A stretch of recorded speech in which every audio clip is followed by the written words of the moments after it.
যদি ভিভো ফোনে unavailable charge please contact our after sale service থাকে, তাহলে প্রথমে আমরা চার্জে লাগিয়ে দেখব। তারপর আমরা এটাকে অফ করে চার্জে লাগিয়ে দেখব। দেন ফোনের ব্যাক সেল খুলে, ব্যাক পার্ট খুলে ব্যাটারি কানেক্টর, তারপর ডিসপ্লে কানেক্টর,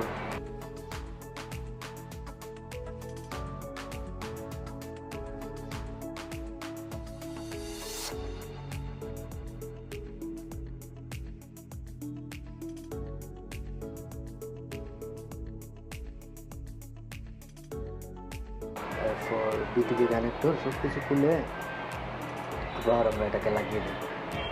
দেন লাগানোর পর ফোনটা অন করব। অন করে দেখব আমাদের এই প্রবলেমটা সলভ হয়েছে কিনা। আমরা ফোনটা অন করব।